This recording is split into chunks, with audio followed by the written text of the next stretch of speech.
We're building, and we have been for over a century, building giants. The pride of Ole Miss, quarterback Archie Manning. Legends. In the circle is the remarkable Caitlin Lee. Memories. And we're going to get a celebration out of Foster. Wow! Momentum. And we've got showers in right. Champions. And there it is. Ole Miss has won the national championship. But nothing stays static.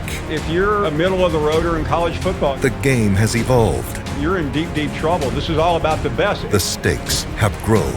This is just the beginning of what is going to be a complete seismic shift.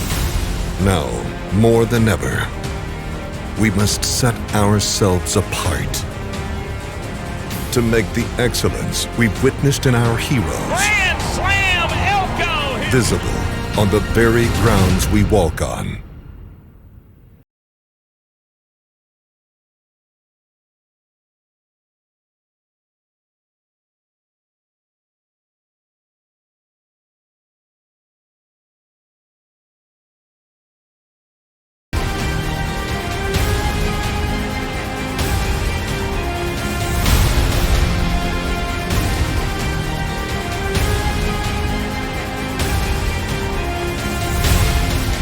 Today is not the beginning of a new era.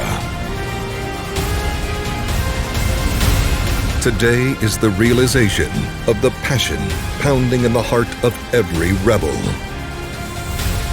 But to ask for greatness, we must provide greatness.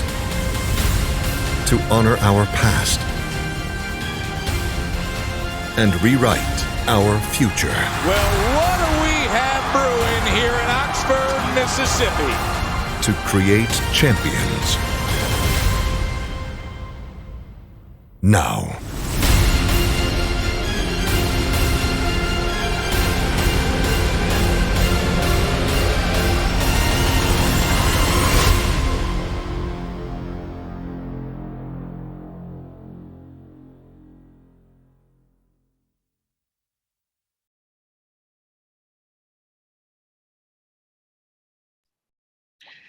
Good afternoon. Well, we got some technical difficulty there already.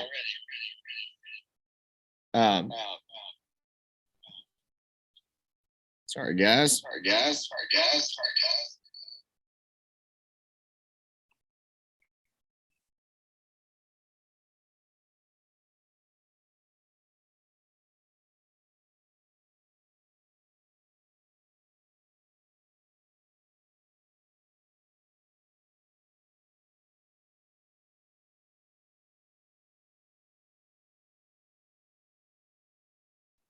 All right, let's try this now.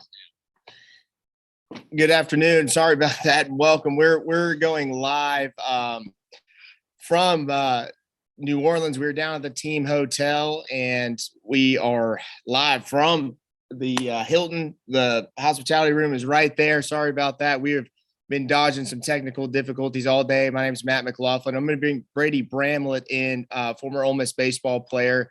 He'll be here shortly joining us right now, currently Associate Director of Development with the Honors College, to talk about our campaign. But we're excited to bring Twitch into the campaign world with something we've been working on for several months. And the Champions Now campaign is really going to revolutionize our campus and our athletics department in so many different ways.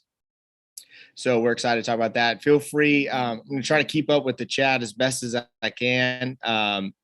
But feel free to ask questions and at any point during the broadcast. And then we'll go through some of the renderings that have been shown publicly and kind of talk a little bit about them there. So, well, Brady, welcome, my friend. Let me bring him in here. We're going to do the quick little, what do we call that? The color guy screen. We'll call switcheroo. Yeah.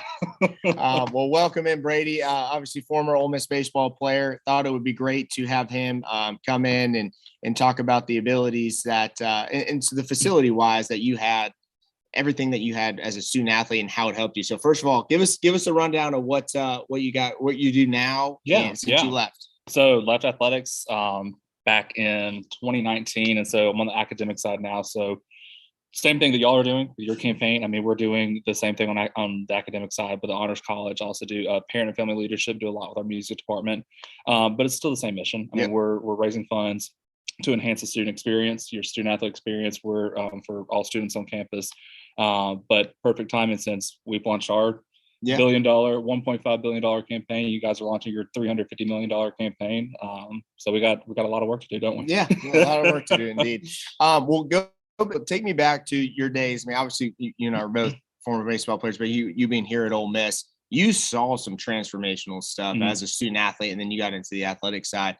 So walk me through and give everybody who's watching an idea of why these facilities are important. And specifically, I want to get into the Major League Baseball. Specifically, we'll go with you on baseball specific because I think it's a unique sport when it comes to facilities. But give me just how you utilize the facilities and how Swayze had such an impact on you as a student athlete. Yeah. Well, also first, I joke all the time is that they built the brand new facility. Yeah, I was right after I finished. That was definitely by design. You could have done this earlier.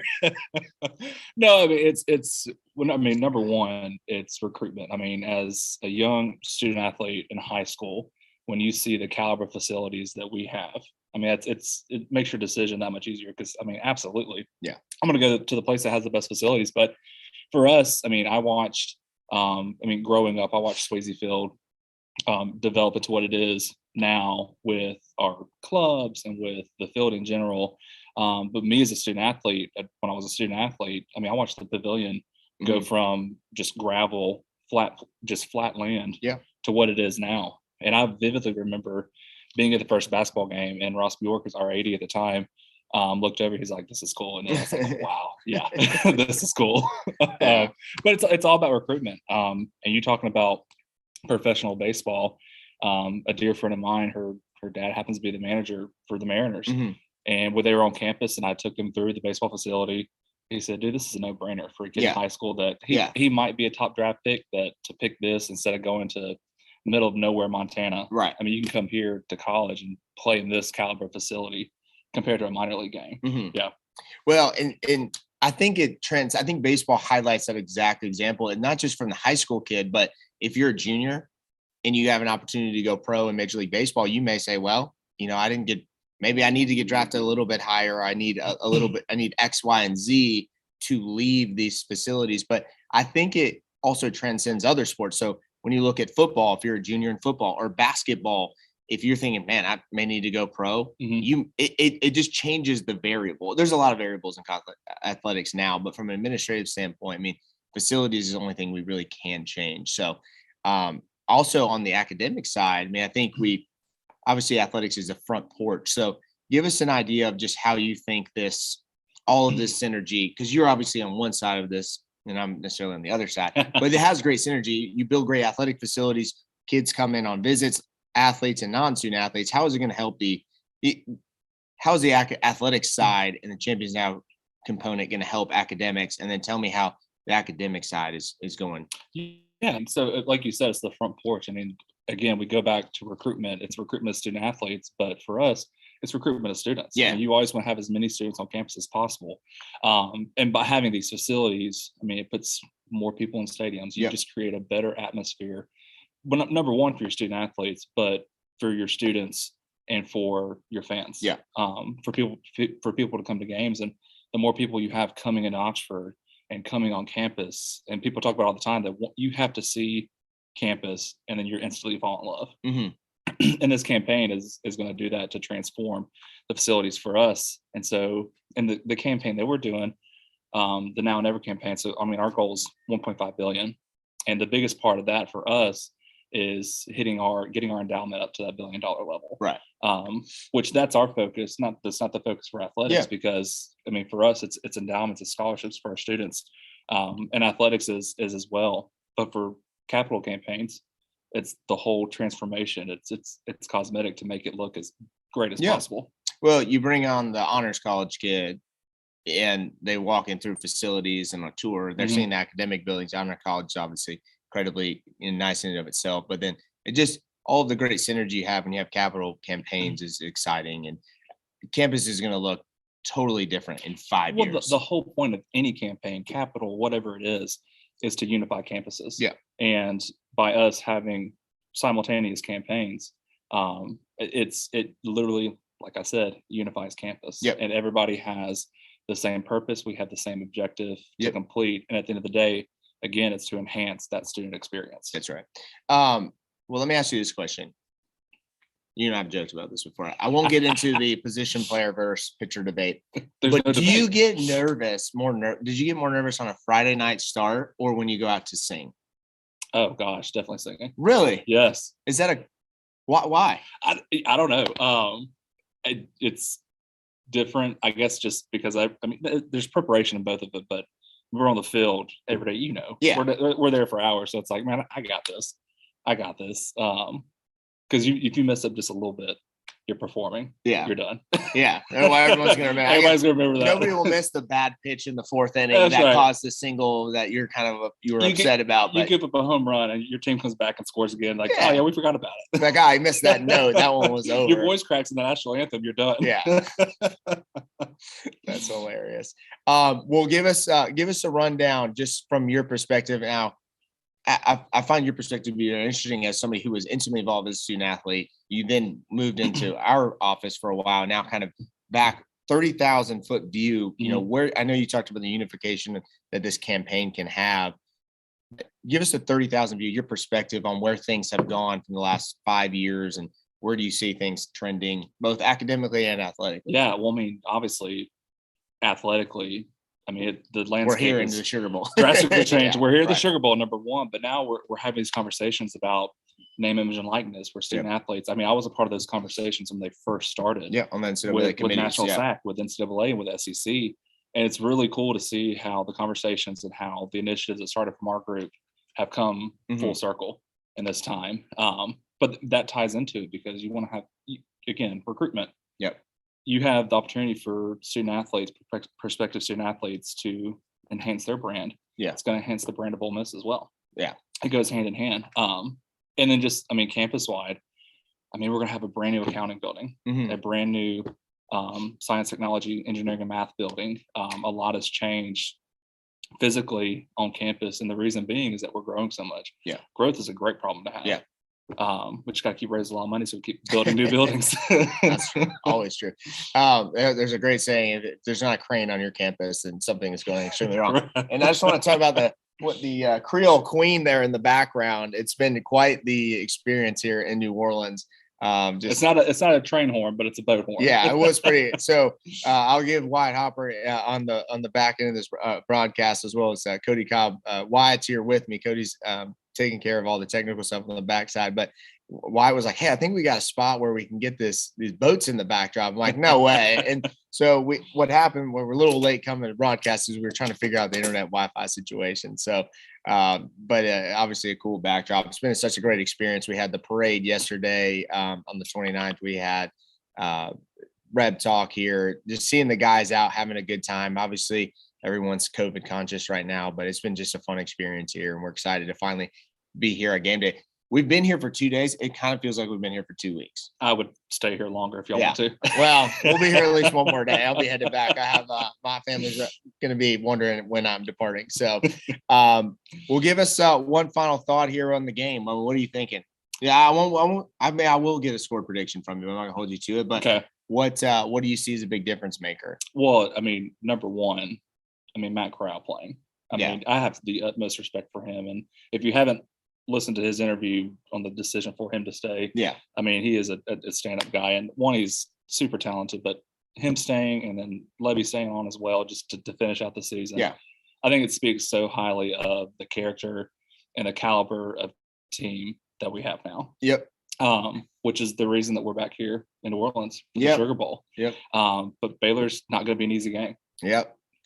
Well, it's going to be an offense defense. I was somebody earlier. To me, it's the offense.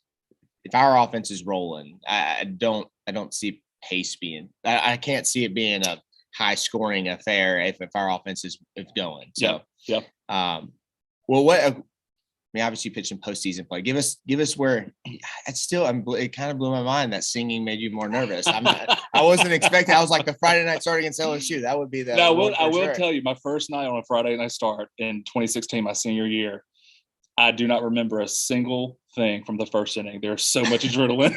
I just remember going out and coming off the mound. I was like, oh man. It's the middle of the second. What happened in the first? Yeah. All right. Well, I'm going to give you one tough one, and I'm going to give you one easy one, and then I'll let you go get ready for the game. What was the biggest home run you've ever given up in your life?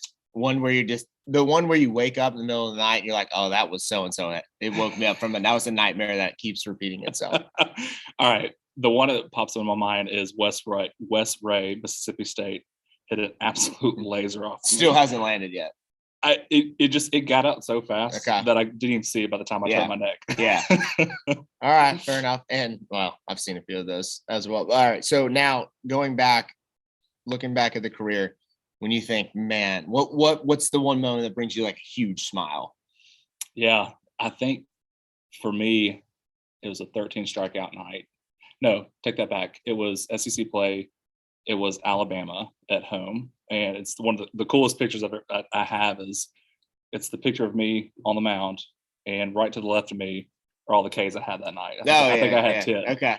But it's one of those, it was because it was senior year and we were playing really well. And that was right in the middle of SEC play where we just really turned the corner after that game to where we were on fire. Yeah. That was the 40 season win, regular season for us. So yeah. There it is. All right.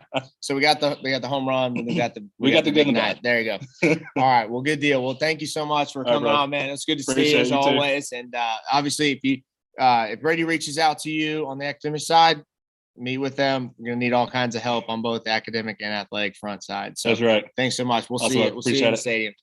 All right. So the next part of this, we are going to. I'm going to try to fix this technical difficulty, because I'm sharing a screen on my iPad, but I think I'm going to need to mute this. So bear with me 1 second.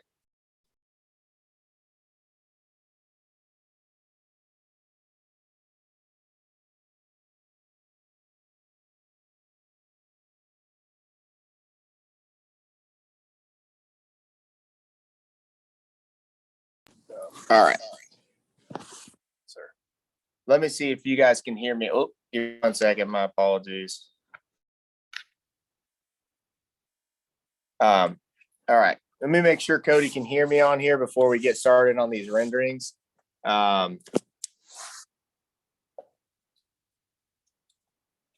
going to have to share my iPad screen. Okay. So I think we're good to go. So what we're going to do now, I'm going to go through some of these, and I'm going to need Cody or Wyatt probably to help keep me updated on this chat on any questions you guys have. But anyway, and then Wyatt is going to go try and catch the team leaving. So we're going to try to do a bunch of things at once, and we're just going to give it a go. So bear with me 1 second, and I'm going to go ahead and you'll lose me, but I'm going to bring up our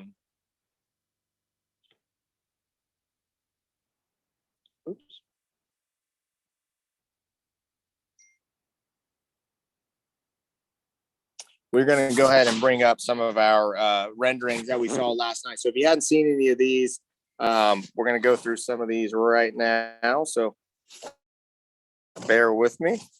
We're going to start at Swayze. And so the first project, first of all, we're going to start with baseball, but the first project that is going to go underway is the Manning Center, which we'll go through some of those renderings here soon.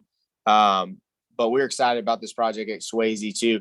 It's going to be a pretty big undertaking. The biggest change is going to be, as you see in the outfield, and hopefully that's not as choppy as it's looking on this Zoom feed, but here in left field, this left field area that you'll see here, we're going to build new offices and suites, and we are going to extend the current footprint of the left field lounge area to the wall. So as you see right there, right now at Swayze, there's a drop between where the left field stands are and the outfield wall, and we're going to bring the stands to the wall. So that should be it's going to be a really nice aesthetic look to it. And so we are going to we're really excited about that. Obviously in right field, you see that, well, this is the next view here is the left field area, but it's going to flip around. So it's going to really bring in a really nice aesthetic to the left field area, and you'll be able to enter the stadium from Old Taylor Road, which right now is kind of tough. If you've been to Swayze, you know that you have to come down that big hill, enter in through the outfield gates, and then go from there. At the top of the Letterman's Plaza, we're hopeful to put a roof on there. That part of the process is still ongoing, but the big component right there is I'm going to go back a little bit, is obviously this outfield area. We're going to build an indoor infield complex, which for an old baseball guy like me, I mean, I've never dreamt that would be something to build, but it has become a commonplace thing in college athletics, especially in this league. So that's going to be a big component of that project. And then this is what I'm really excited about too, is this entrance way here. It's going to be really neat. It's going to be a really neat way of entering the stadium. Right now, we have those office buildings for the coaching staff on the right-hand side, and it is going to be a really cool opportunity for that area to be cleaned up. And if you've walked down to the front gates of our stadium before, you know that it's just not very it's not the easiest walk. So we're excited to really fix some of the aesthetics and conveniences of Swayze. And to me, that's going to be the biggest aspect of this project. We got one more right here. So this one's going to whip around this infield. And this is going to be a really big game changer too. And you can see the student section there is now all the way to the wall. And there's going to be a really nice walkway there. Whereas it's just basically a downhill street access to the student section. And so there shouldn't be any loss of seating with us moving the capacity to the wall. Anything that has been taken out of the backside of that section will be brought back onto the front side. So we're excited to get the student section and cleaning up that center field area. You see those tiered layer with the trees next to the batter's eye. it's going to be a really great project, and really, I think it's going to complete Swayze and going to really get some much needed updates to the outfield, but then also finishing off our student athlete needs. So rain, snow, sleet, hail, they'll be able to get out there and practice. So we're excited for that project at Swayze. And then next we will, as I said, if you have any questions or anything like that, let me know. I'm going to try to keep up best I can. So I apologize if I miss anything, but we're going to go back to now. Next, we'll go to the golf facility. We only have 2 fly-throughs here, but we've had an absolutely fantastic. The Tosh family has done so much for the golf programs of late. And with the short course, that was a game changer for us over the past year as a women's golf team won a national championship. It really separated us from our other conference foes. But this facility right here, right now, that video, that structure you're seeing in the middle of those 2 buildings is not in existence right now. It's just a walkway. And so it's going to really connect these 2 buildings. They're going to get new locker rooms and things like that too. But it's going to connect the hitting facilities to the locker room. And so you're going to have one continuous structure. And we're really excited that, to me, this is a project that we have needed to do for a while. And I'm just excited to get it done because these 2 programs have been on a meteoric rise, both men's and women's. And so to me, this is going to get their golf facility on par with the rest of the league, which has become incredibly competitive. But the biggest thing about this project is bridging the gap between those 2 buildings and adding better amenities for our student athletes in a weight room and all of those kinds of things. So to me, this is going to be a huge, when you partner this with the Tosh family short course, which is in the backdrop there, this is going to really round out tennis.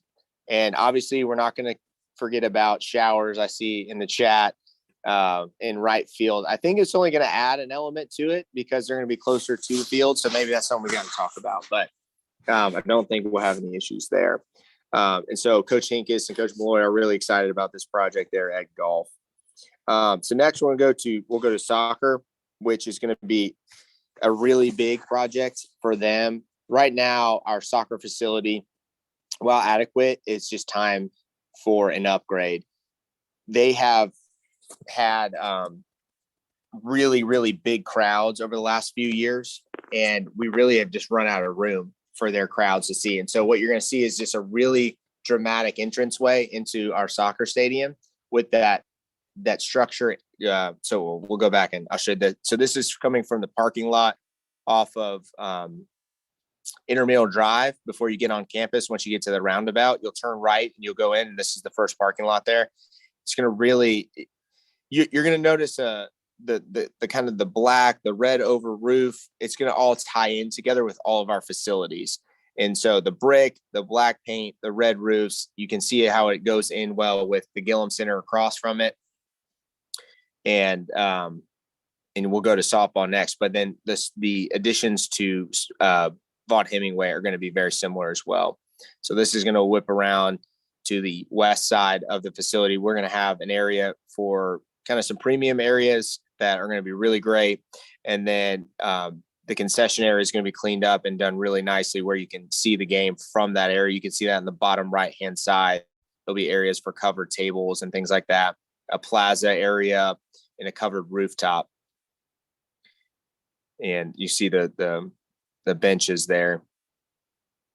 But just a really nicely done soccer venue. And then next I'll show you, we're going to get to that area behind the goal. There will be the student section below the Jumbotron.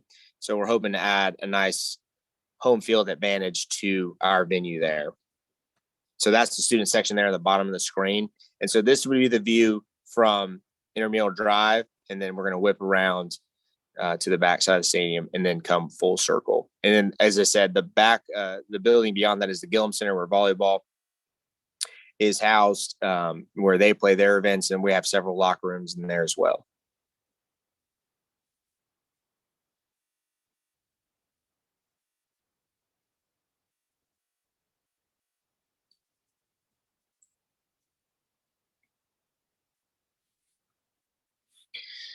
And so that these projects too, we're still working out timeframes on that. So that's a couple questions we've gotten. The first project to start immediately is the Manning Center. That is going to start and once we get back from the break. I mean, they've already laid down construction and all of that. Let me show you. We got one more. Show you one field level here of soccer, but Manning will start first, and then the design phase for Vaught Hemingway, just the scope of that project. It's going to start after the 2035 season. So these we expect to be started sooner rather than later, and hopefully can be done in one off season, but we're not far enough along in that timeline just yet. But we are confident that what they're going to look like. And so we're really excited that really the next generation of signees will most likely be in these venues before their time is done. So like I said, working out the final details there, but that is something we've gotten a lot of questions on. All right, so let's go to,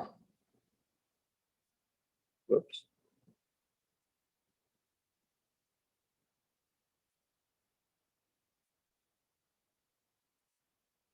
We'll jump into the Manning Center real quick.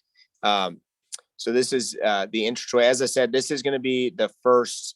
This is going to be one of the entranceways on the south side of the football stadium into the north side of the Manning Center itself. And we're obviously, that's clearly a real fish tank. So we're excited about that, obviously joking there, but some really cool concept ideas for this wall. This can obviously change throughout the years, whatever we want it to be. It's going to be a really friendly shark here joining us very soon on this, but this is going to be the second story of the building, and this is going to be an entranceway that overlooks the weight room. So let this one play, and then go from there. This thing cracks me up all the time.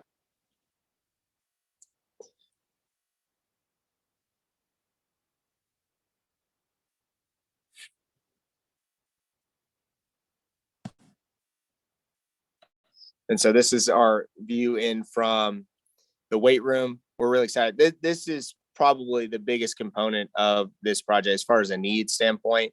Our weight room was in dire need of a big renovation. And so it's going to be a pretty long process to get this completed.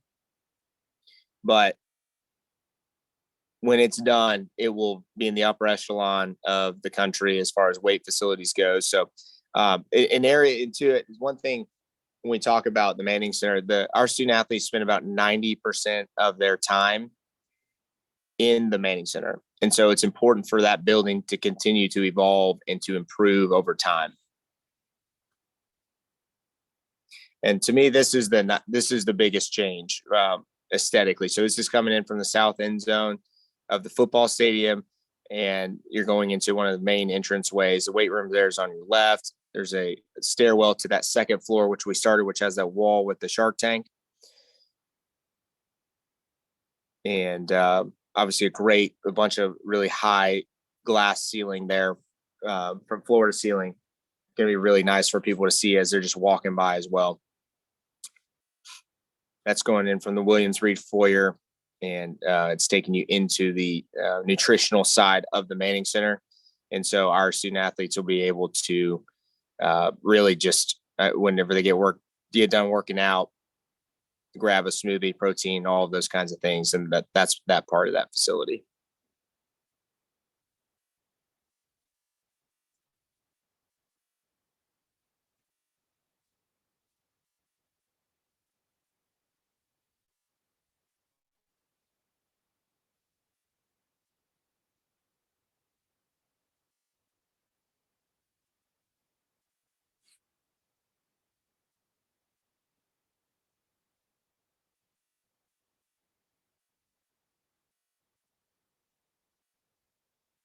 And that is the parking lot that is currently in existence at the Manning Center.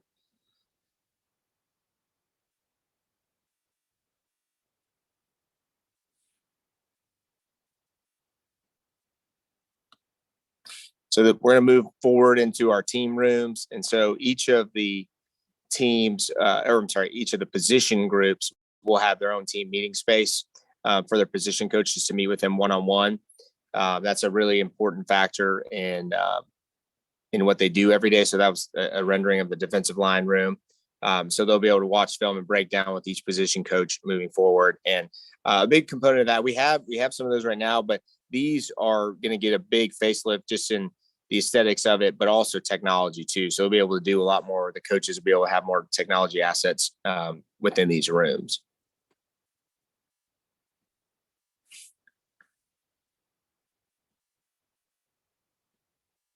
This is taking you down the hallway on the north side of the building.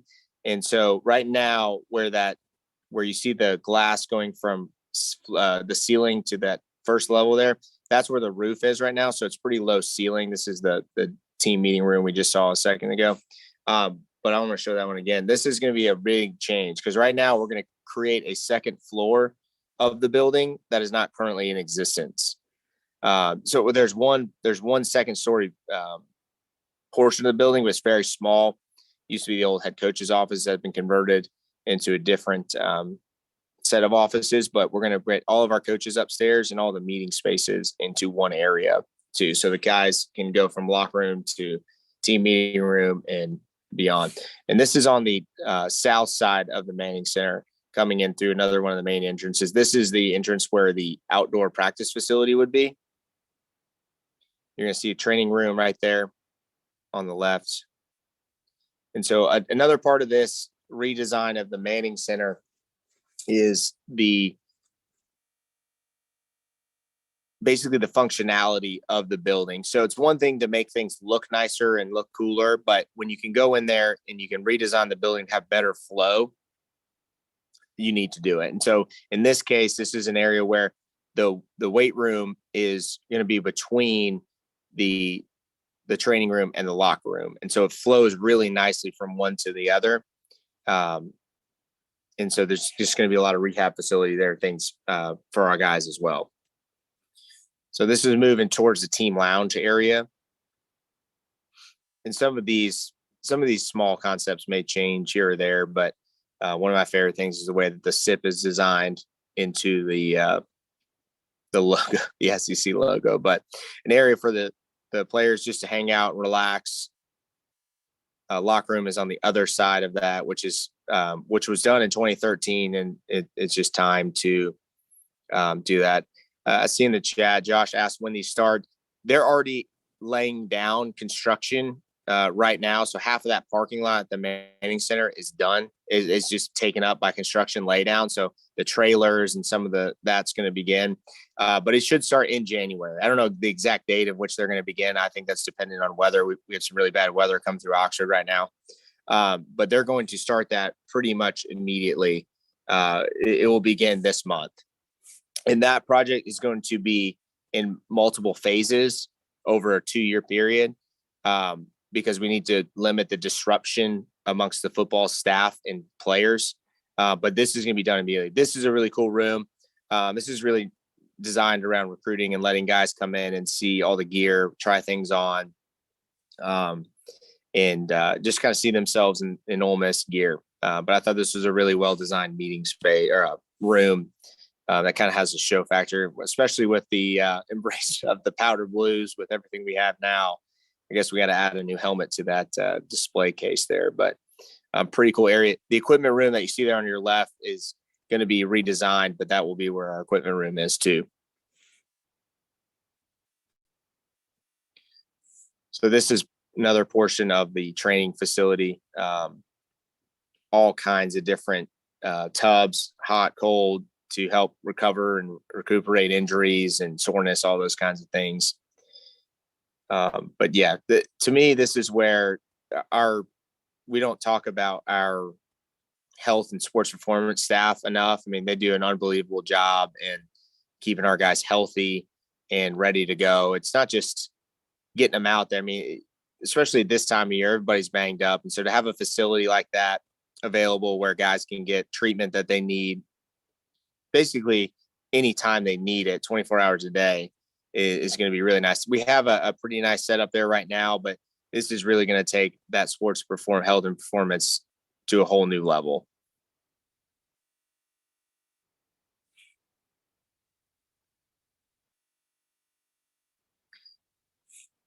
So we're moving back into that equipment room area we saw before.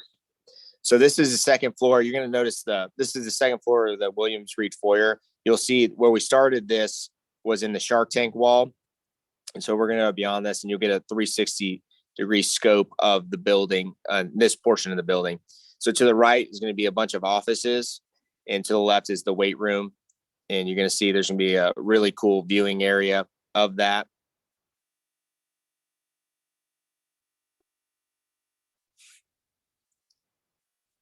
Trophy room there as well. And I think Wyatt, Cody's going to throw Wyatt's camera up as well. So the team is getting, right now I'm tucked away in a corner of the building, but the team is getting ready to load up and get out of here. So I think Wyatt has the camera ready to go over there. So you'll probably see them loading up here shortly. So hopefully that camera feed comes in too, but just want to give you a heads up there when that screen pops up. So this is the second floor area where we have a ton of meeting space, coaches' offices, and all of those kinds of things. But to me, this is another part of the building that's going to be really, really different because right now it doesn't exist. So a really cool viewing area here where people can come in. So things for recruiting, recruits can come in. They have a nice place to hang out, one area to hang out. There's a place where you can watch practice when we have scouts. I mean, it gives you a ton of flexibility for what you have, not just for a place to record practice, but to also, if somebody's wanting to scout somebody, it's going to be nice to have a nice viewing area there. And so you see why it's out there outside the hotel, the team getting ready to load up. We're pretty fired up for the game. Hopefully you guys are as well.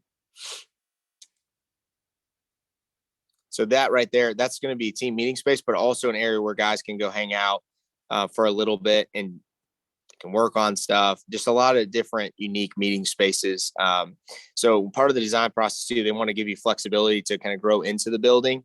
And so they were able to, I think they really did a good job there of just creating a lot of space that's one, not in existence now, but can also change for your needs.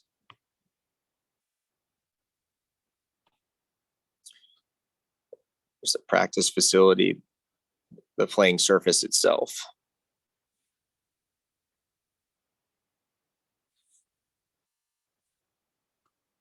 Head coach's office there.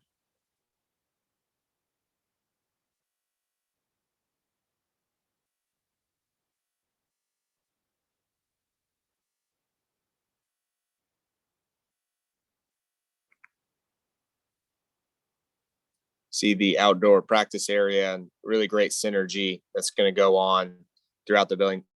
This next building is going to be one of the biggest components of everything. This is a team. This is a position. So we showed you the positional group team meeting spaces. This one is going to be for offense and the defensive meeting room. So that way those groups can meet together as opposed to having to share time and all of that. This is going to be really important for our coaches to get every one of our players in there. We'll also have the main team meeting area, which is going to be really big, obviously, when everybody needs to get together, but it allows each of those groups to meet whenever they can. There's not necessarily a really big, they can just say, hey, I'm going to take this room, I got the other room. So it's going to be really convenient in an aspect in which we've had to kind of shuffle before. And so this should be very helpful.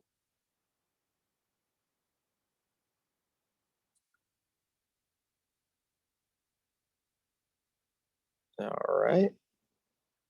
And so this is obviously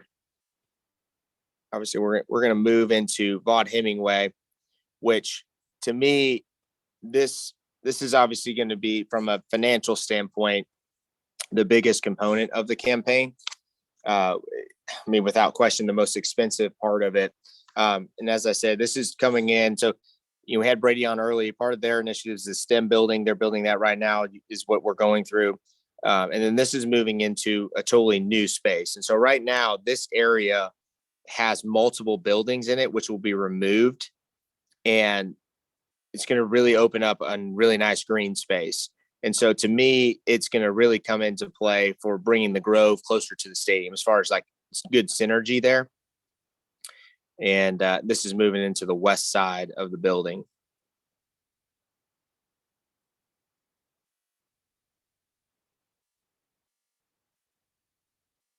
And into the north end zone. And so you'll notice the roof lining on the north end zone and the west are going to mirror, at least match on that. So from an aerial shot, it's going to look very similar as far as synergy goes. And the west side is going to have several layers to it. You're going to have one layer of suites and multiple layers of suites, and then you're going to have multiple layers of club options as well. So this is the green. Notice the green space is what I'm referring to here. Is all of this area right now. There are several buildings there that are locked. They're basically landlocked right there, and so it's going to open up a ton of new green space and a really nice area to walk in from the Grove. I feel like it's going to really open up this side of the stadium, and we're going to be able to complete the north end zone in that fashion. Where right now that building, the Starnes and FedEx building, is currently cutting into the stadium. We'll remove those, rebuild them, and create this really nice green area, which to me is going to be unbelievable when you walk in from the Grove on game day. We also have a huge video board that's going in. Will be one of the biggest in the country. But as you'll see, the top level there of the press box is going to be, media. There'll be some suite areas as well, but meeting media, coaches, things like that. Then a suite level below them, regular seating. Then we'll have another kind of a main concourse seating in the middle area that'll be higher valued seats, and then club area, and then a lower level suite. Oops. 1 second.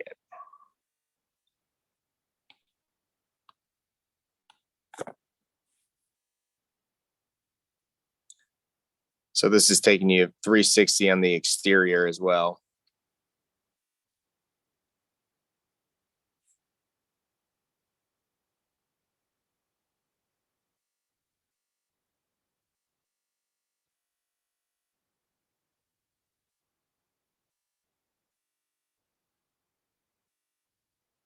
You'll see that paint is going to really start to tie into the pavilion. It was really important for everybody that we started to have more synergy aesthetically across all of our athletic venues. And so it's going to look great when it's done. Obviously, the east side, we have plans ready for it, but it's not going to be included in this campaign necessarily. And then the north side of the stadium is going to have a huge component to it as well.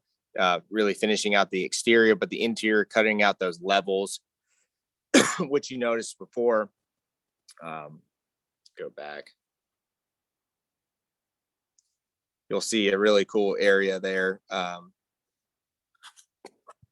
where there'll be a multi-layered student area, and all kind. It just gives flexibility to be something new, and we feel like it's going to be something really cool that's not already in the north end zone. You can see the multi-layered decks there. That's going to really open up to view campus from inside the stadium.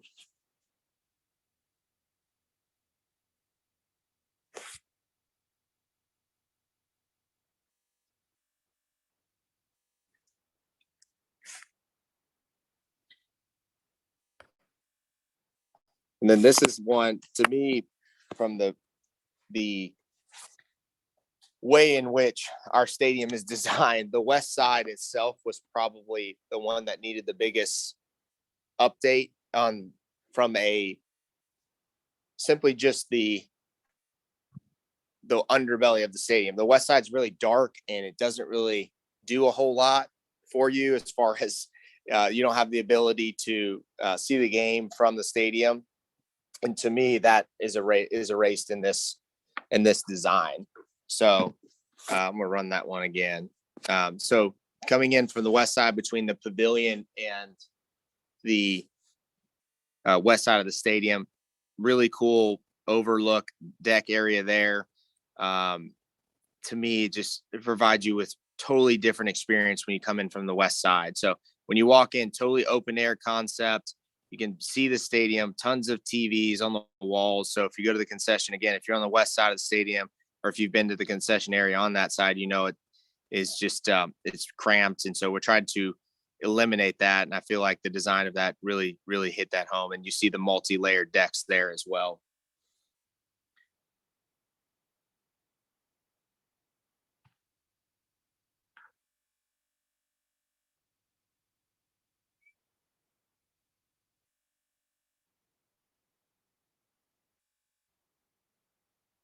All right. And then you're gonna have to bear with me 1 second. I'm gonna have to swap over to show our softball stadium. So hopefully the lighting is still all right in here. So bear with me 1 second.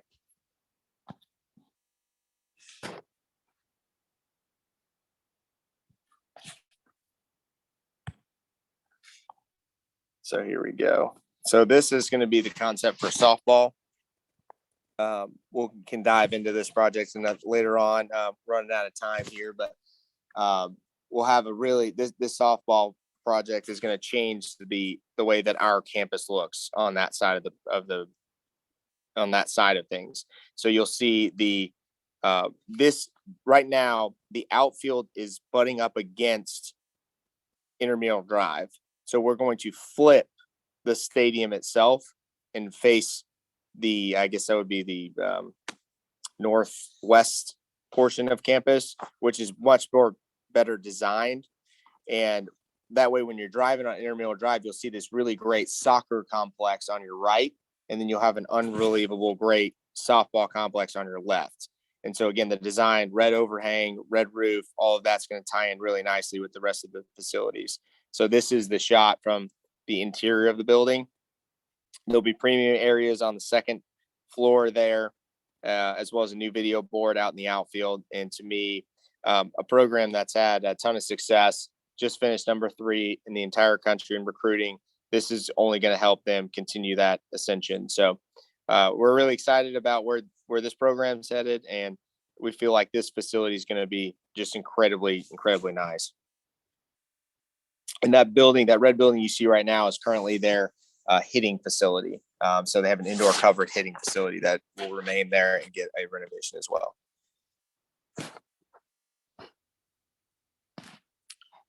All right, we got a couple more on our golf facility. We'll just kind of run through a couple of these, but again, all of these things in the Champions Now campaign are going to be tremendous helps to our programs.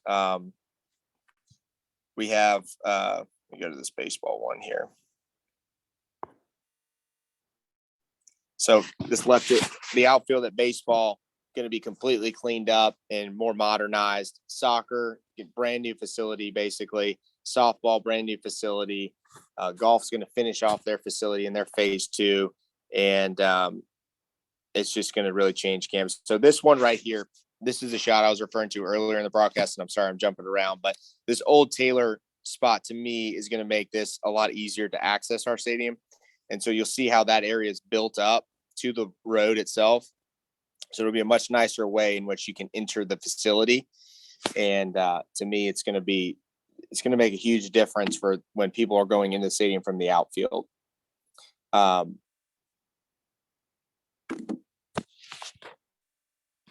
then that's another shot, daytime shot. And again, outfield, indoor facility out there as well to go with their performance center there. So, well, that pretty much covers it. I'm going to end this here.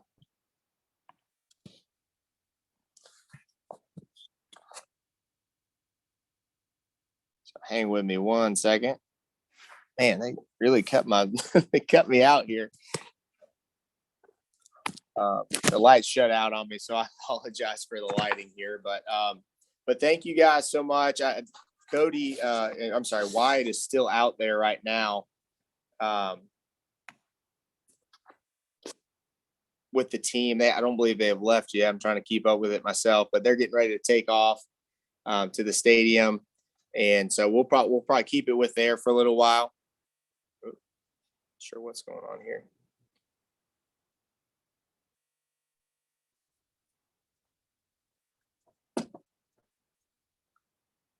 Bear with me here. Sorry, guys.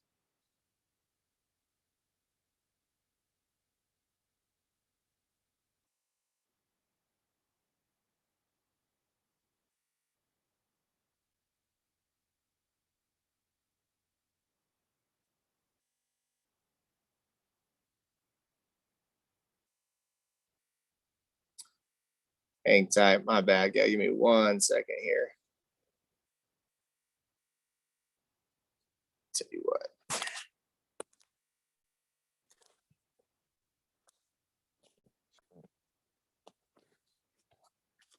See if that works. Cody, we still good here? Sorry, man. Sorry, guys. We got a little hectic there.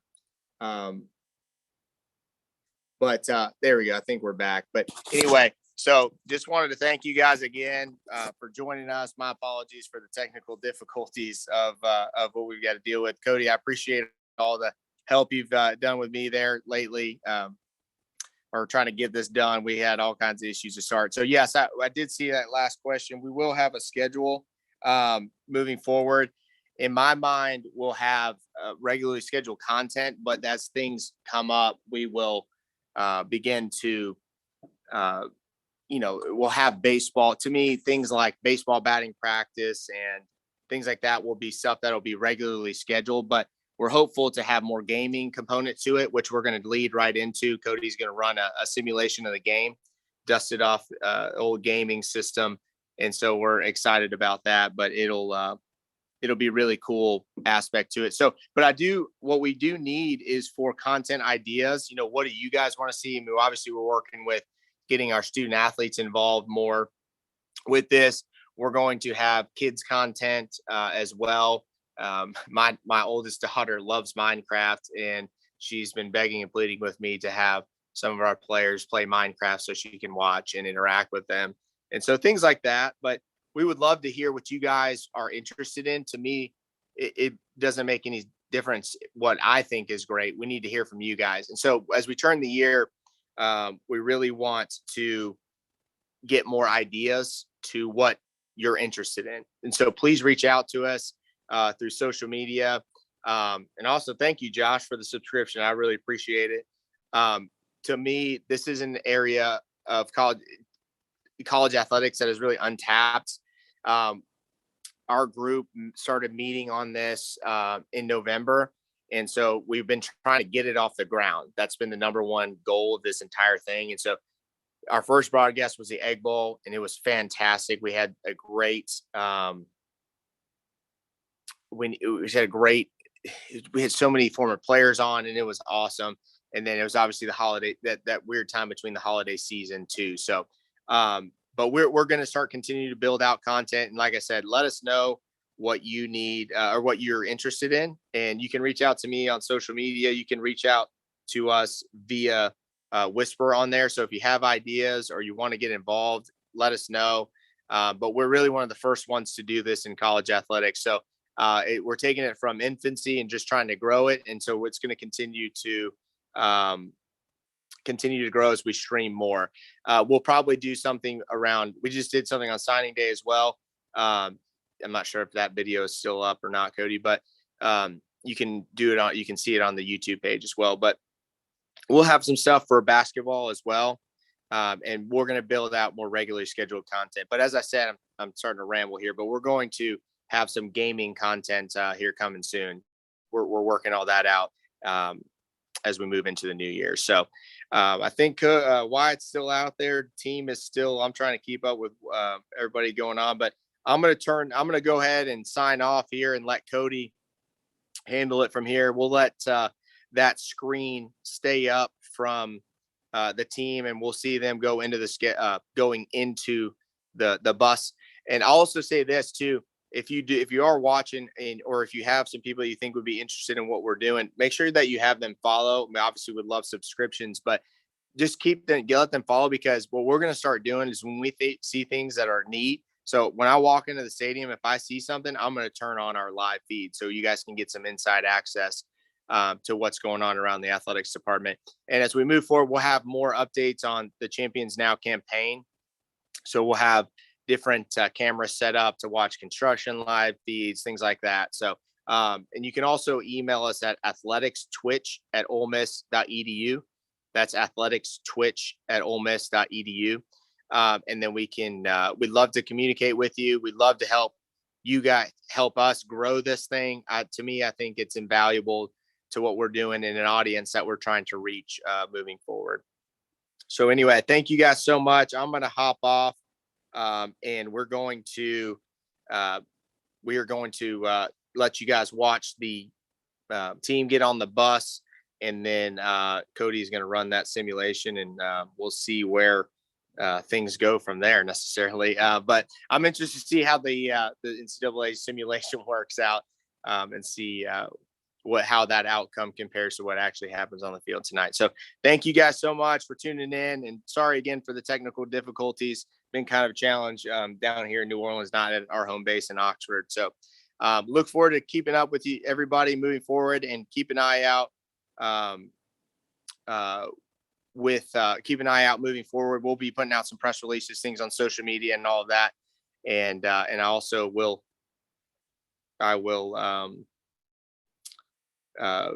Josh also mentioned that subscriptions are free with Amazon Prime, which is absolutely true. So if you want to subscribe every month and doesn't cost you anything, just takes about 5 minutes to do that. So we would appreciate that. So thanks so much, guys, and for joining us. And we'll be seeing you guys soon. Hotty toddy, go Rebs, and beat Baylor.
A storied destination in this city they call the Big Easy.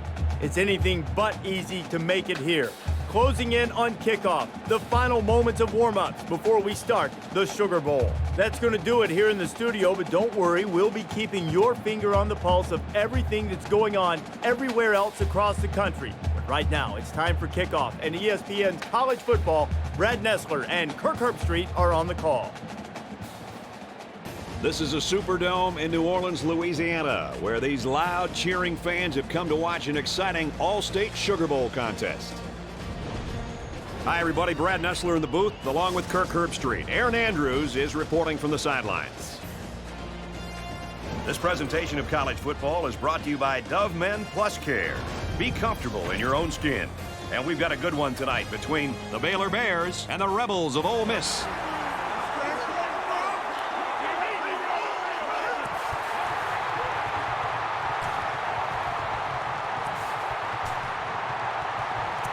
Both teams take the field.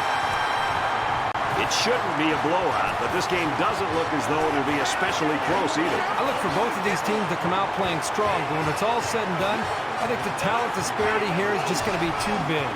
Kickoff's just ahead, but first we'll take you down for the coin toss.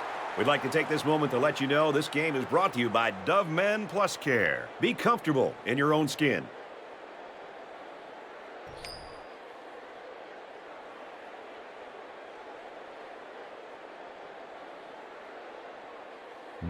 Ole Miss lines up to kick this one off, and we're just about set to get underway. And this is just a booming kick. He's to the 10. He gets out to about the 22-yard line. So let's see what the offense can do as they come out onto the field. They'll line up with 5 wide receivers. Quick strike to the receiver. And he's tackled around the 37-yard line. I'll tell you something. I'm loving this quarterback's confidence more and more as this game goes on. He's really throwing the ball with some purpose. And they got him for a loss. You've got to admire the intensity that these linebackers bring to the table. As soon as he saw it was staying on the ground, he made a beeline for the ball carrier. from their own 35-yard line. Second down. He's looking to pass. Aaron and out long. The defender had it and then dropped it. Number 16 was the intended receiver on the play. Third down, 12 yards to go. Ball on the 35-yard line. Quarterback all by himself in the backfield with 5 wideouts.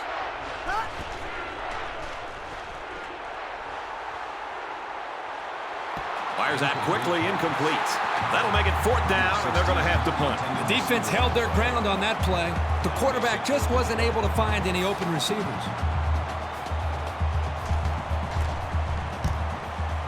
They get this one off, and it's a beauty. He makes it out to maybe the 30-yard line. Defense looked like it jumped early there.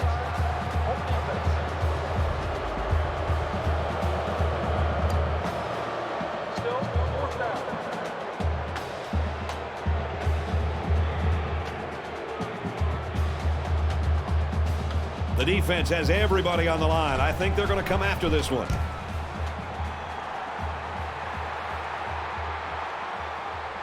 Brought down at the 25-yard line. It always astonishes me how quickly the field shrinks for a returner.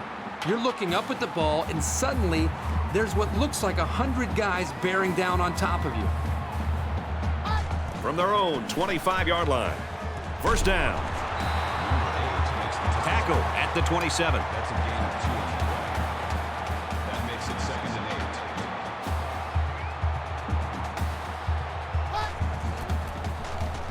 8. Here's the option to the right.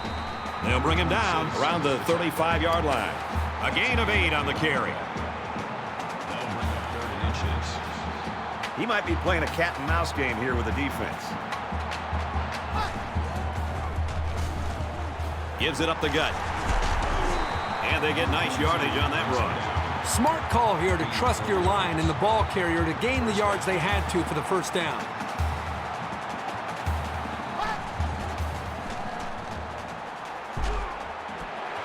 Gets it out quickly. And they push him out around the 41-yard line.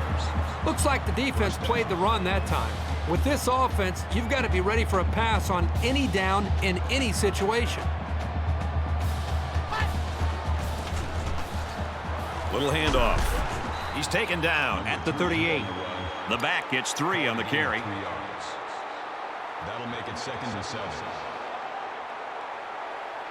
They'll change the play at the line of scrimmage. Quick throw out to the receiver, incomplete. And so it's another 3rd down upcoming here.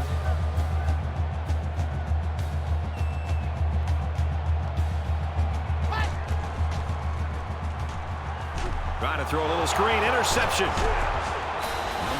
What a great display of athletic ability by the big fella to make the grab. Great timing, too.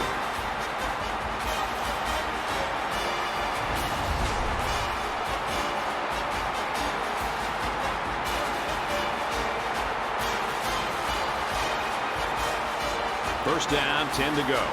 Ball on the 48.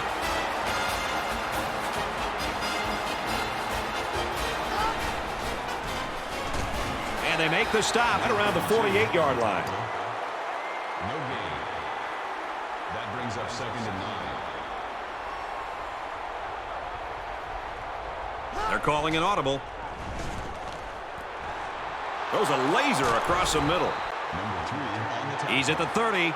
Well, the defense brought a lot of pressure, and that time they got burned. If you don't get to this quarterback on the blitz, you're giving him a ton of room to make a play. Drops back to pass. And he throws it away.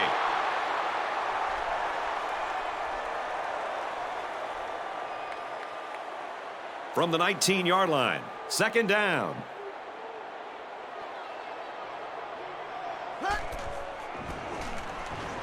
Feeds it to the back. And down he goes at the 20. You can't teach instinct. The ability to know where a play is going is something this safety has. That was a terrific effort.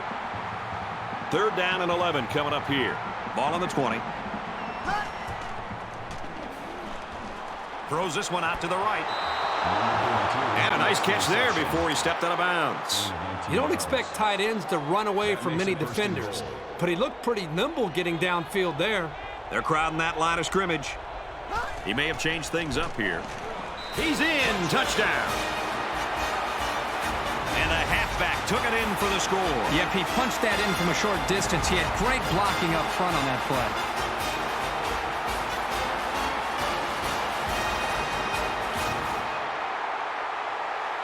Baylor with a 6-point lead. And he tacks on the extra point. A 5-play, 52-yard drive, and it's good for 7 points. You know, the defensive coordinator and the 4 linebackers who are trying to get everybody lined up right, they just don't know what's coming next. You know, they're trying to read tendencies. They're trying to get an idea based on the personnel that's in the game. Hey, here comes a run, and here's a play-action pass behind it. Every time they think it's a pass, the offense seems to be running. Right now, this balanced attack is really causing a lot of confusion for this defense. The score now, 7-0. This drive will start at the 25. They come out in a 5-wide set. And he's going to come up with a sack. Called a loss of 9 yards. That'll make it 2nd and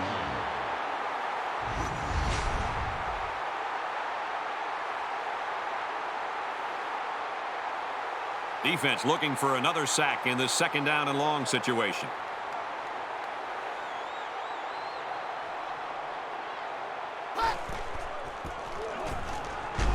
And he's taken down at the 17-yard line.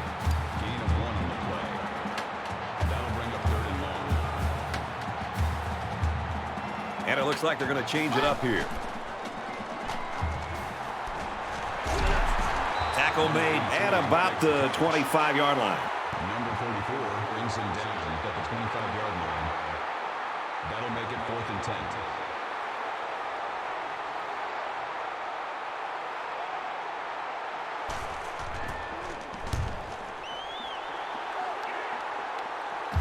Signals for a fair catch. Fair catch made at the 34-yard line.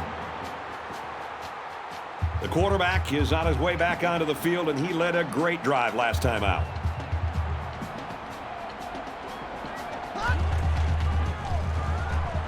Back to pass. Scrambling around. That's a great tackle at the 46-yard line. Gain of 12 on the play. 1st down. Baylor up 7 points.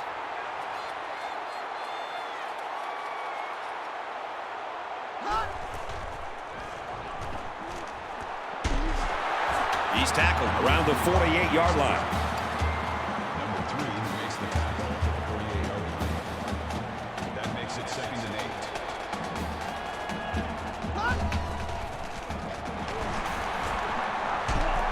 8. Here's the pitch, and now he's got the corner. Brought down at the 44-yard line.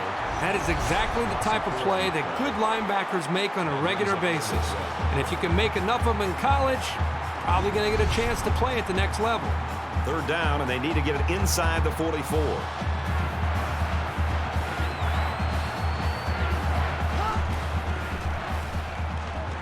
He wants it all, going long. The defender had his hands on it, but it's incomplete. Hey, that's a heads-up play there by the defender. Get those hands up and something good may just happen.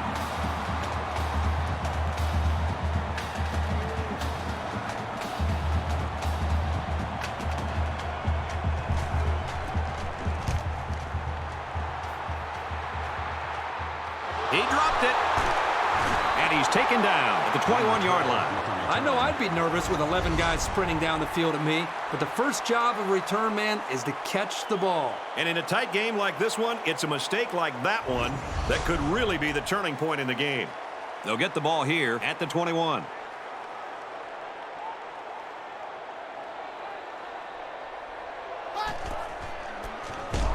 He tackles him for a loss. Makes the tackle. Called a loss of 2 yards on the play. That brings up 2nd and 13. It's 2nd and 13. Ball on their own 19.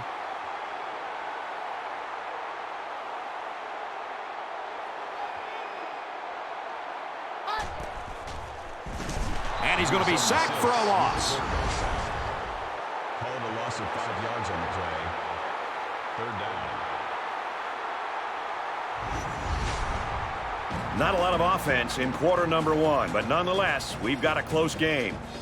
Baylor's lead is a touchdown.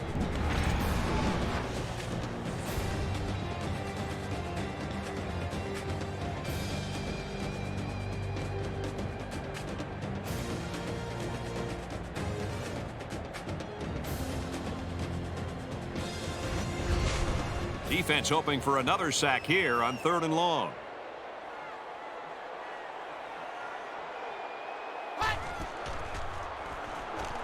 He goes downtown. And he hauls it in. Inside the 30. To the 10. Touchdown, Rebels.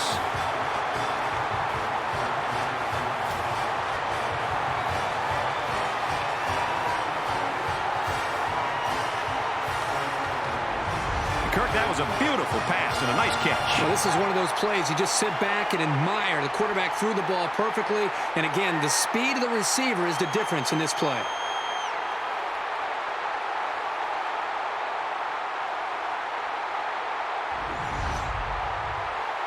They'll line up for the extra point in an attempt to tie the game.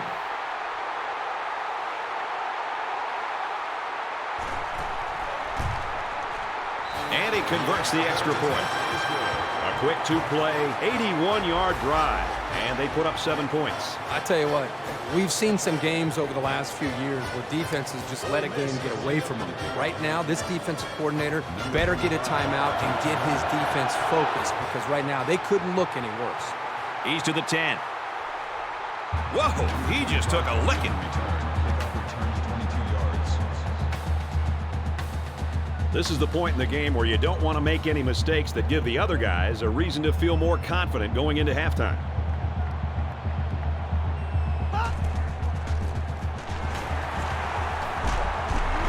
And they'll bring him down behind the line. That makes it 2nd and 10.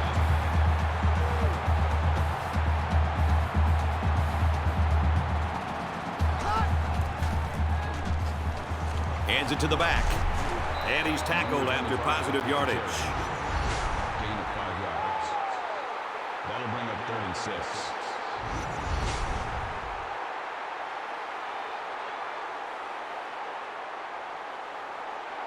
From their own 27-yard line. 3rd down.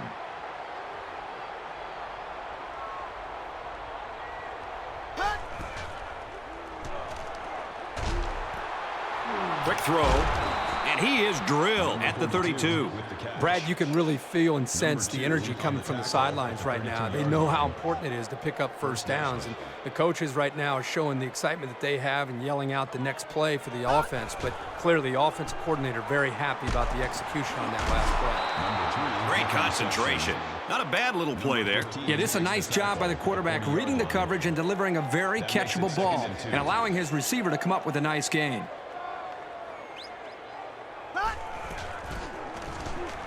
They'll give it off here. Tackled outside after a nice pickup. Call it a gain of 4 yards. That makes it 1st and 10. 5 guys will be out in the pattern as they're in the shotgun.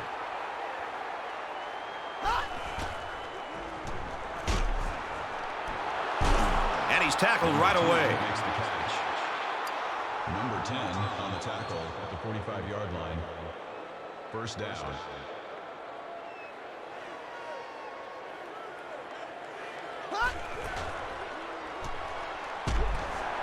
Oh, and he had some steam on that throw.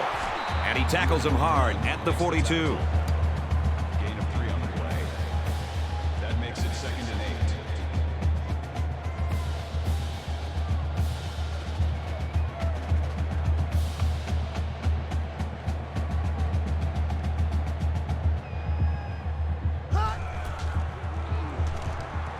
8. He drops back.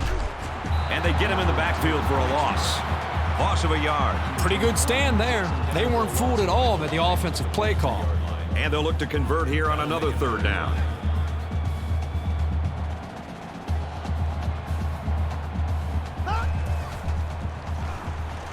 He drops back. Quick toss. Picked off by the senior.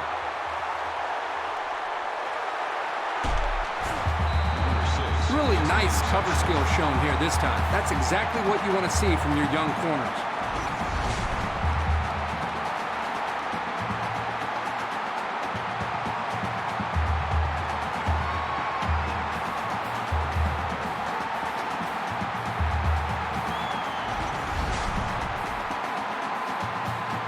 from their own 29-yard line. First down.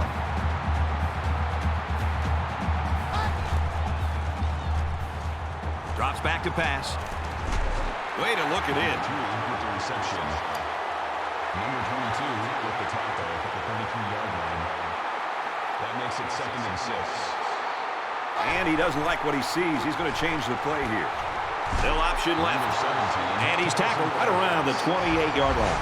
The defense was just all over that play. It didn't fool anybody.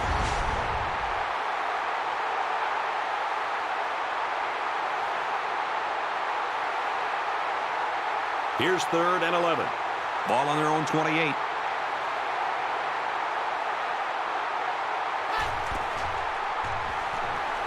Back to pass. And he's level at the 37-yard line.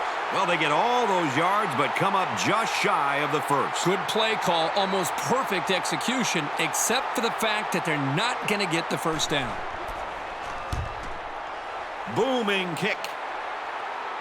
Calls for the fair catch.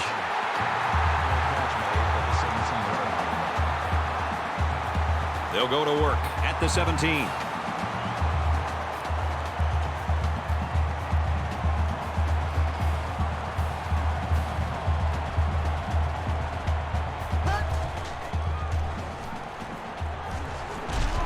He's hit before he could go anywhere. He ran a good route there and was able to pick up yards underneath the coverage. It's okay to move the ball in small portions because it relaxes the offense and can open things up for the big play.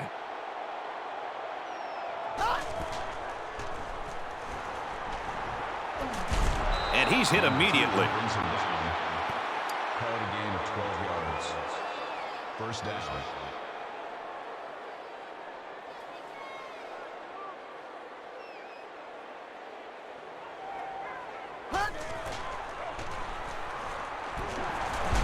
And he hits him hard at the 43-yard line. I think it was a great play call, and it was very well executed. Any coach would be happy with that kind of outcome on a 1st or 2nd down play. And a quick throw. Tackle right around midfield. Gain of 7 on the play. That makes it 1st and 10.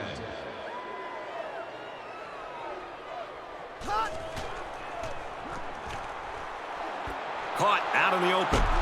He gets hit out of bounds at about the 37-yard line. 15 yards. First down.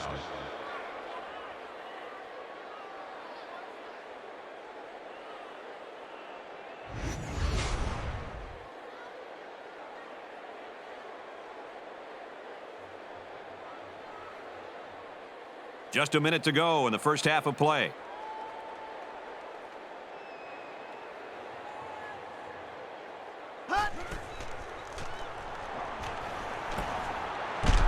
They'll bring him down around the 25-yard line.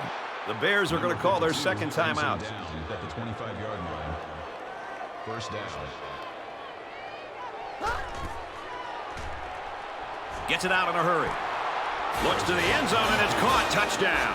Hold everything, folks. There's a marker down. Let's get the call. Holding penalties can really kill momentum. But sometimes if you don't hold, your quarterback can take a pretty good shot.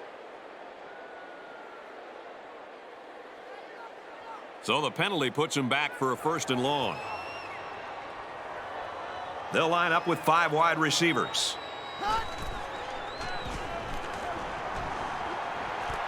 He steps out around the 21-yard line. That's good for a gain of 14 yards. That makes it 2nd and 6.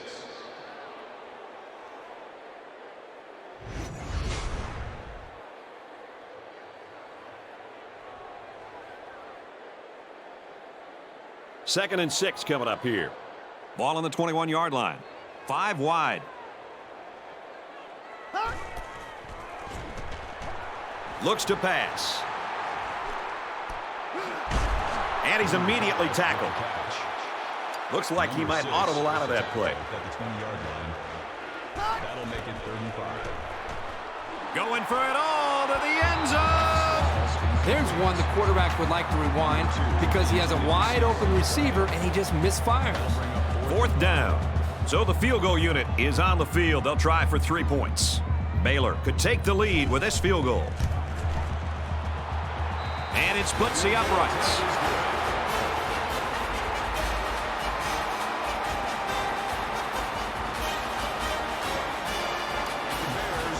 Looks like they're ready for the kick.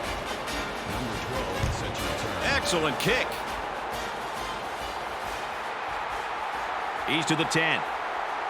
And he's tackled at the 23. Returns the kick. Kickoff returns 23 yards. They'll start at the 23-yard line.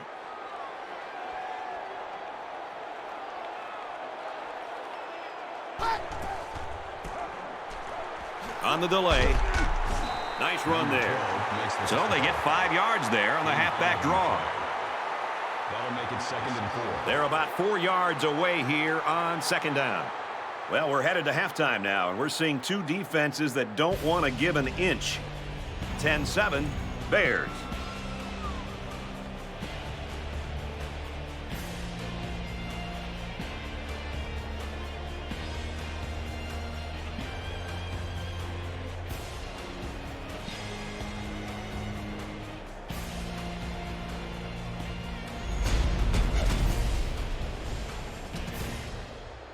Let's find out if these defenses can match what they did in the first half. Points are at a premium right now in this one.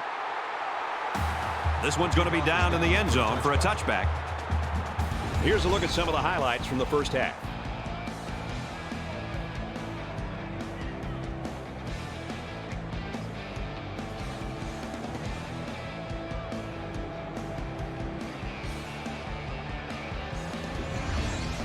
They'll be looking to get in the end zone for only the 2nd time. This deficit can be easily overcome, sure, but they have to be thinking if they don't get something going on this series, the burden is going to be felt by their defense. They keep it on the ground with a tailback. Makes the tackle. Gain of 4 yards. That makes it 2nd and 6.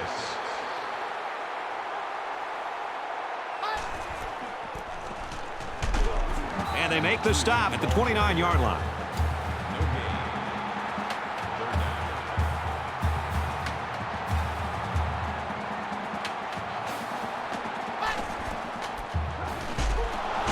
He's taken down at the 26. That's going to bring up 4th down. Just a great job by the defense. These guys are disguising their defense so well that they're confusing the quarterback and the offensive line. And they're coming after this punter. It's away, and it's a booming punt. He's to the 40. He makes it to the 42-yard line.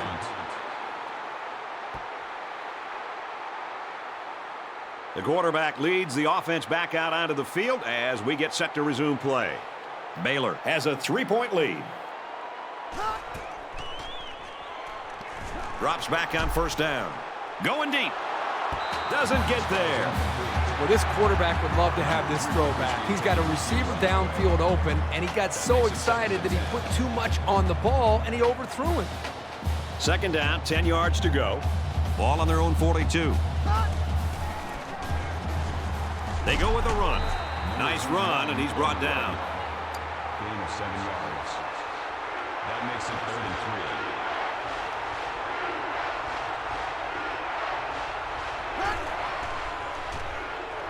Throwing left. Caught. Touchdown. The wide receiver flew down the field on that touchdown connection. Well, he has the speed to stretch the defense, and his hands are getting better every single game. Boy, that was an easy throw for the quarterback. Had to be a mistake of some kind or miscommunication by the defense in that secondary, but the quarterback finds his receiver wide open for the touchdown.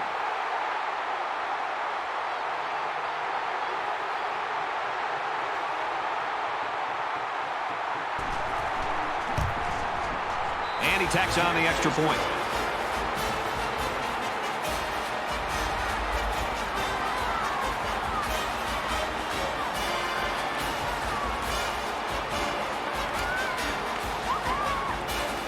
Everyone's all lined up and ready for the kickoff. Number 12 back to return. He'll return it from the 1. They'll bring him down at the 30-yard line.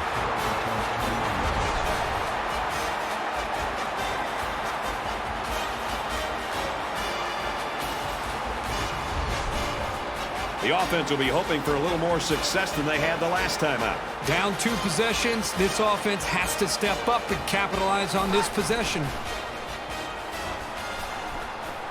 Fires out to his receiver. He's to the 40. And down he goes around the 49-yard line. That makes it 1st and 10. Possibly changing the play here prior to the snap. That's a great tackle at the 49. Gain of 2 yards. That makes it 2nd and 8. Appears that he's changing things up here before the snap. They'll go with the option. He has some room. He's at the 40. Tackle made at the 29. They go with the option and pick up the 1st down. Yeah, that was a situation where the quarterback knew he could pick up the 1st down if he kept it himself. That's a good decision. And he might change the play here before the snap. Takes it left on the option. He fights forward to about the 29. No gain on the play. That makes it 2nd and 10. They'll change the play at the line of scrimmage. Fires it again to his tight end. Brought down around the 9-yard line. Number 44 makes the tackle at the 9-yard line. That makes it 1st and goal. He might be playing a cat and mouse game here with the defense. Option here.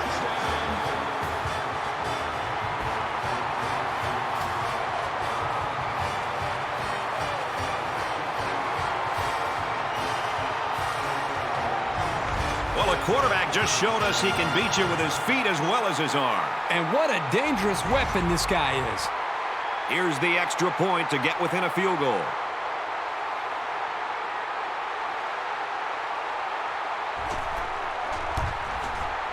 And he adds the extra point.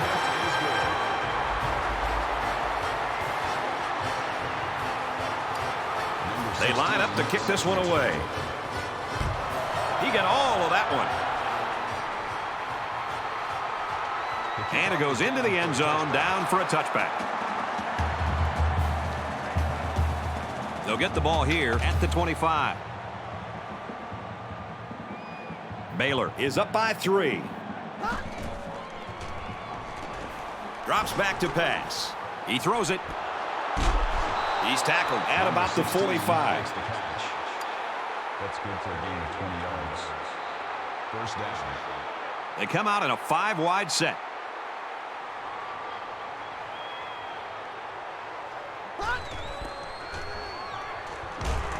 He gets sacked on the play. The defenders played the snap count perfectly. They found the path into the backfield and didn't let the quarterback get away. So the sack makes this a 2nd and long. Empty backfield, quarterback in the gun. 5 wide receivers. And he's shoved out of bounds at the 47-yard line. Call it a gain of 10 yards. That'll bring up 3rd and 8.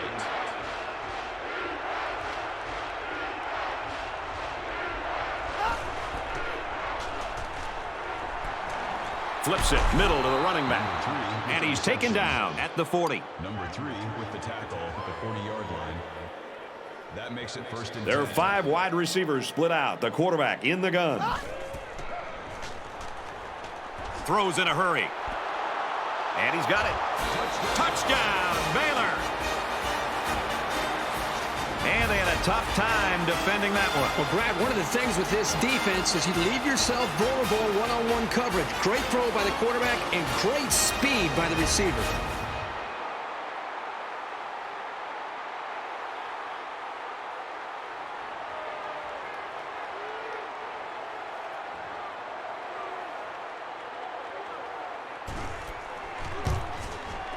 And he converts the extra point.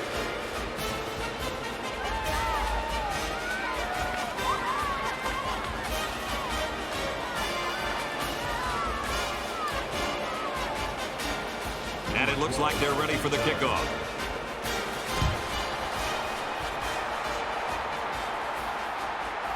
From his own goal line. Oh, he got tattooed on that one. There's got to be some sense of urgency to this offense right now. They don't have the luxury of wasting drives if they want to get back in the game. Looking to throw. And he's tackled around the 33-yard line. He gets to 100 yards receiving with that grab. Even when he isn't open, the quarterback will still throw him the ball and just let him make a play. It really shows the trust that the quarterback has with his receiver. The option left. He makes his way to about the 45. That's good for a gain of 12 yards. First down. And it looks like they're going to change it up here. They'll throw on first down. Pass right, running back's got it. And they push him out at the 44. Gain of 11 yards. That makes it first and 10.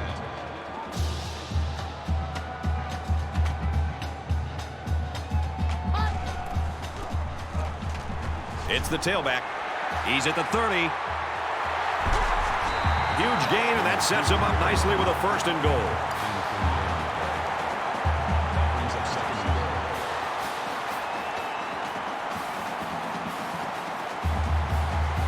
Trying to confuse the defense here with the audible.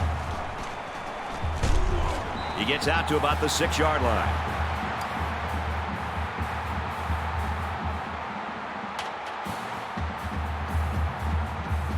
They're changing the play. Fires quickly, and they got it. Touchdown.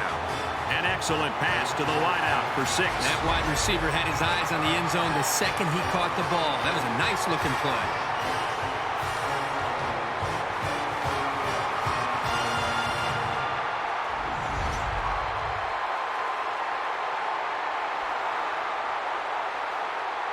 Trying to get within a field goal. They'll try the point after.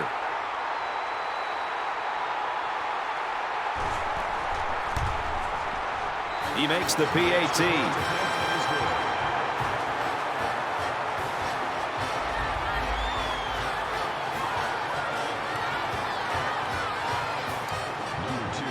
The kicker looks like he's ready to kick this one off.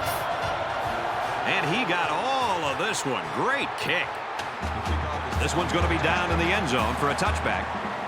This receiver's been having himself a great game. Well, for all the young wide receivers out there, this is a guy you want to pay attention to. He runs very precise routes, and he does a really good job of keeping the defender away from having a chance to make a play on the ball. His yards per catch average is in another stratosphere.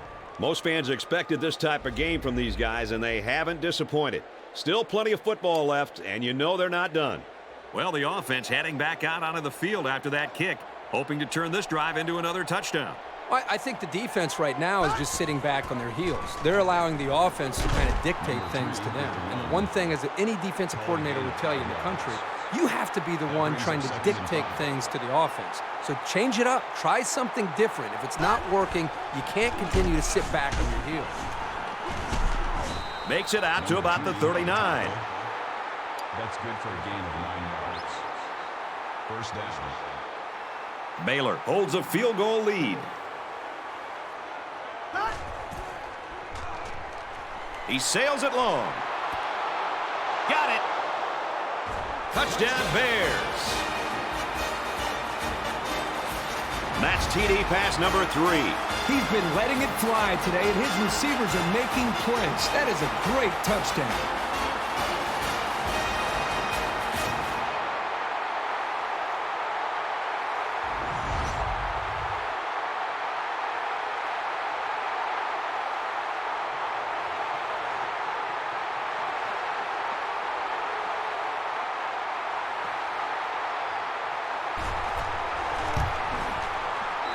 The PAT with a 3-play, 75-yard drive, and it results in a touchdown. Boy, that is scoring in a hurry. This offense is looking more and more explosive. So our score, 31-21.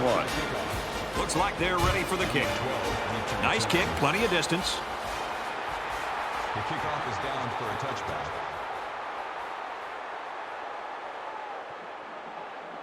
They'll take over at the 25-yard line.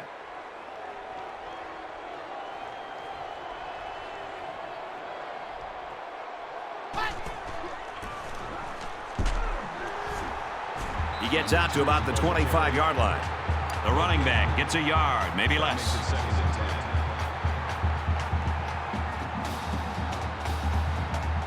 Try to change the play. He drops back. Tackle at about the 25-yard line. No gain on the play. That brings up 3rd and 10.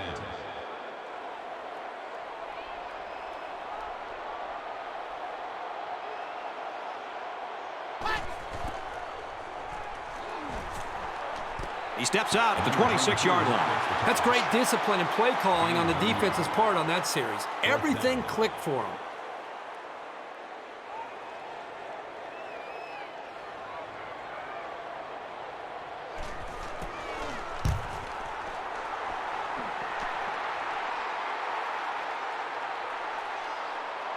He makes it out to maybe the 43-yard line.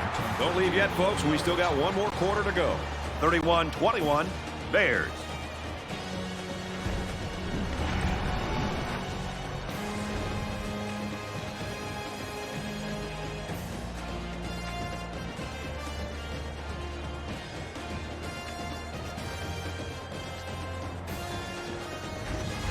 Both teams are well aware that a score on this drive is going to create an almost insurmountable lead. This defense has really got to step it up and make a stop. He makes it out to maybe the 46-yard line. That's a gain of 3 on the play. That'll make it 2nd and 7. Scrambling around. And they get the sack. Makes the sack. Loss of 3 on the play. Absolutely perfect call by the defensive coordinator. He brought just the right amount of pressure from the right direction, and it seemed to confuse the offense. 3rd down, and they need to get it inside the 47.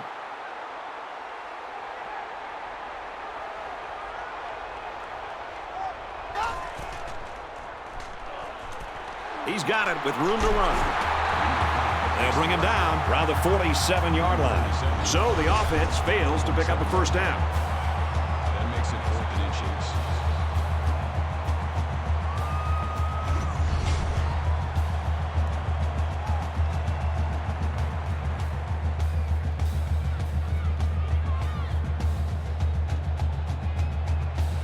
He's going to try to coffin corner this one. He gets it away, and this is a really nice punt. This one will go into the end zone, and they'll bring it out to the 20. And here we go with the offense ready to get things going again. 5 guys will be out in the pattern as they're in the shotgun. And he carries the ball for a nice gain. I think the defense jumped the gun a little bit on that play. So the offense will move a little bit closer with that penalty. 1st down and 5 to go. Ball on the 25.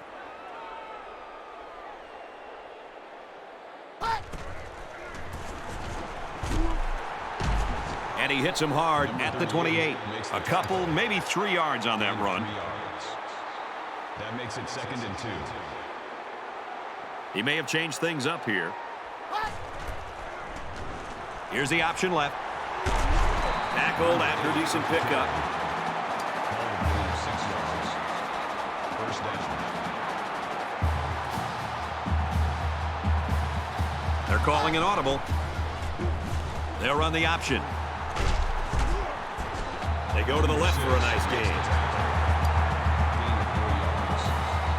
That makes it 2nd and 6.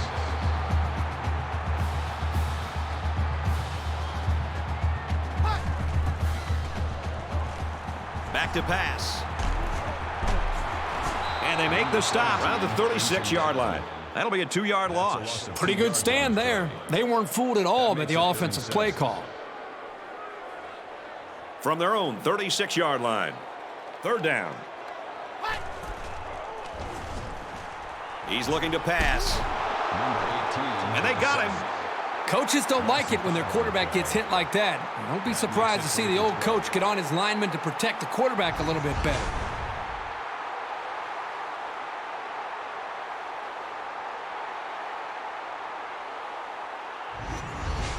And we'll take a break while the injured player is attended to.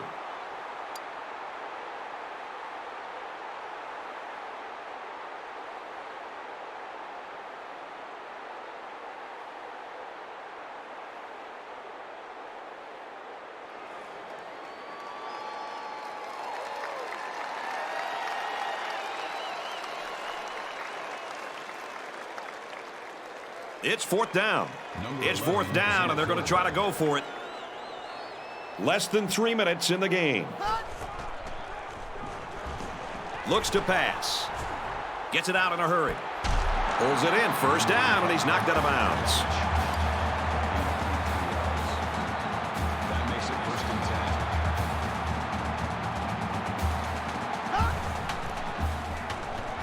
10. He scrambled. They bring the quarterback down. No gain. That makes it second and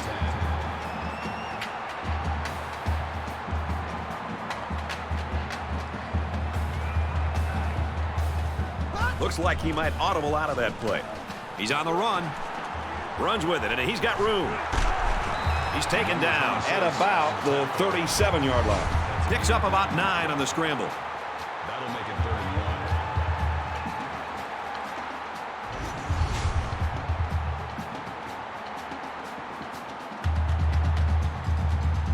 It's third down, and this offense is about 3 feet away from that first down marker. Flags are all over the place, and they'll blow it dead.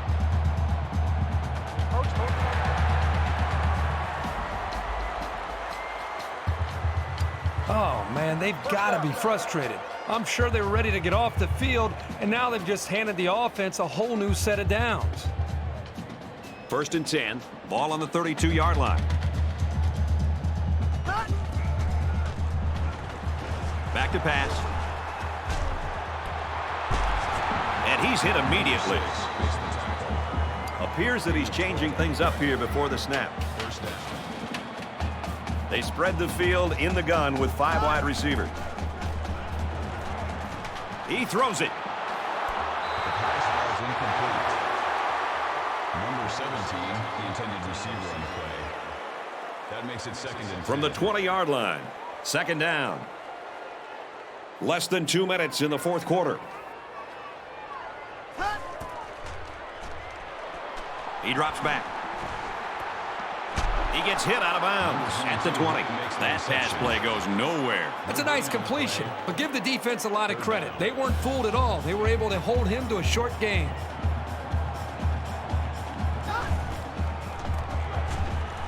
They'll go with the run once again. Well, they try to keep it on the ground for the first down. You know, Brad, here the defense just steps up and makes a play, stopping them and bringing up fourth down. They've got 1 fourth down conversion on this drive. Now they'll give it another go.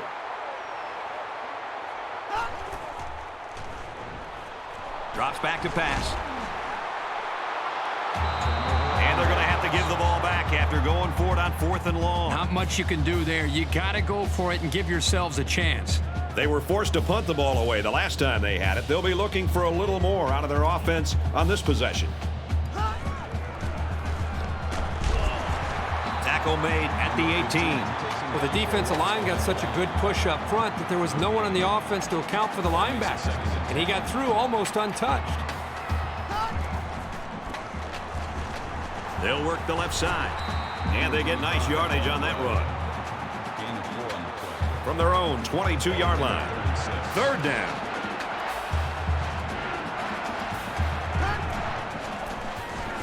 They'll run the option.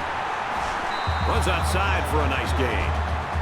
That's going to bring up fourth down. Just a great job by the defense. These guys are disguising their defense so well that they're confusing the quarterback and the offensive line.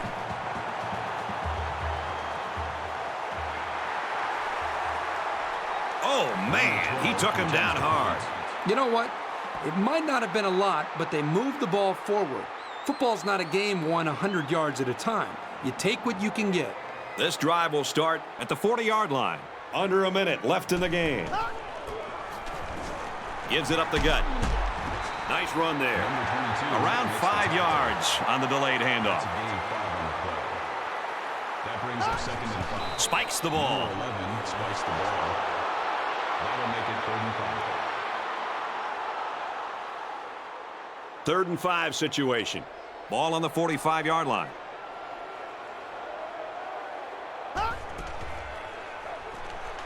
Drops back to pass. He's going to air it long. Can't connect. You know, I think the quarterback got so excited to make this throw that I think he just put too much on the football. His receiver was open. He just misfired. So it's 4th down. Looks like they've decided to go for it here. Caught by the back. 1st down. They'll change the play at the line of scrimmage. 1st down.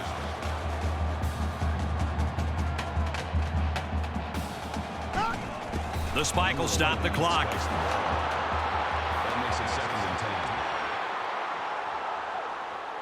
10. 2nd down, 10 to go. Ball on the 47-yard line.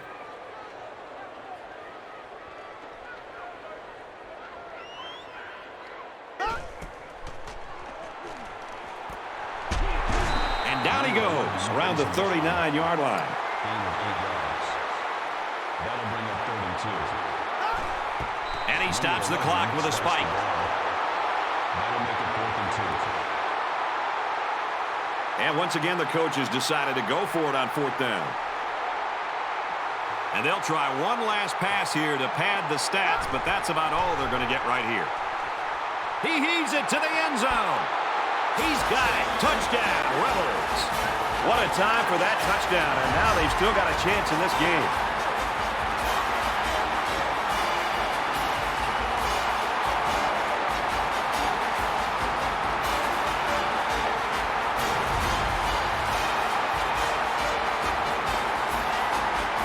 Here's the point after to try to cut this to a 3-point game. And he adds the extra point.